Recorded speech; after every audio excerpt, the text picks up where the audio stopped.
തോന്നിവാസി, തന്നിഷ്ടക്കാരി എന്നൊക്കെയുള്ള ചട്ടം ലഭിക്കുന്നവരാണ് ഭൂരിഭാഗം സ്ത്രീകൾ. എന്നാൽ ഈ ചട്ടങ്ങളെ എല്ലാം പൊട്ടിച്ചുകൊണ്ട് രംഗത്ത് വന്നിരിക്കുകയാണ് പെൺപുലി ബാക്ക് അരുണിമ. ജീവിതത്തിൽ നമ്മൾ യാത്ര ചെയ്യുമ്പോൾ മാത്രമാണ് മാറ്റങ്ങൾ ഉണ്ടാവുന്നത്. നാളെ നമ്മൾ ഇല്ലാതായാൽ ജീവിതത്തിൽ ധാരാളം കാര്യങ്ങൾ അറിയാനും നേടാനും സാധിച്ചെന്ന സന്തോഷം നമ്മളിൽ ഉണ്ടാവും. ജീവിതം മുഴുവൻ യാത്രകൾക്കായി മാറ്റിവെച്ച പെൺകുട്ടിയാണ് അരുണിമ. ആഫ്രിക്കയിലെ റുവാണ്ടയിൽ ഇരുന്ന് അരുണിമ പങ്കുവച്ച കുറിപ്പാണ് ഇപ്പോൾ വൈറലായിക്കൊണ്ടിരിക്കുന്നത്.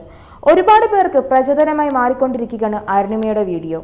പല കാരണങ്ങൾ കൊണ്ടും ഒറ്റയ്ക്കുള്ള യാത്രകൾ ചെയ്യാൻ സാധിക്കാത്ത പെൺകുട്ടികൾക്ക് ഈ സമൂഹത്തിലുണ്ട്. നമ്മുടെ ഇടയിൽ പണ്ട് തൊട്ട് കണ്ടുവരുന്ന ഒരു കാഴ്ചപ്പാടാണ് പുരുഷ മേൽക്കായ്മ. പെൺകുട്ടികൾ എപ്പോഴും പിതാവിൻ്റെയോ അല്ലെങ്കിൽ സഹോദരൻ്റെയോ കുറിച്ചു കഴിഞ്ഞാൽ ഭർത്താക്കന്മാരുടെ അനുവാദം വാങ്ങേണ്ട സാഹചര്യം. പെൺകുട്ടികൾ സാമ്പത്തികമായി സ്വതന്ത്രരാകണം.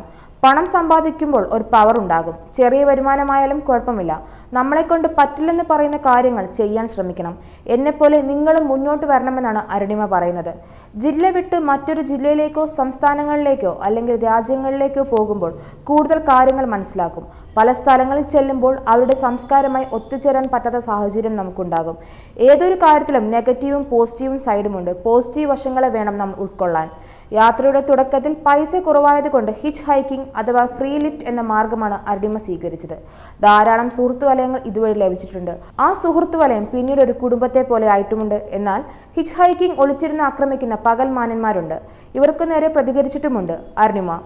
90% നല്ല അനുഭവങ്ങളും 10% മോശവും അനുഭവമാണ് അരുണിമയ്ക്ക് ഇതിലൂടെ ഉണ്ടായത്.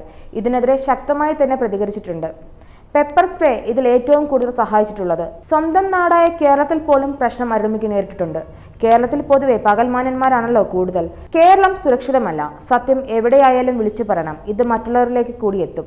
യാത്രകൾ എപ്പോഴും മനസ്സിനെ ശാന്തമാക്കും. അതിലൂടെ ലഭിക്കുന്ന പോസിറ്റീവ് വശം സ്വീകരിച്ച് മുന്നോട്ട് പോകണം.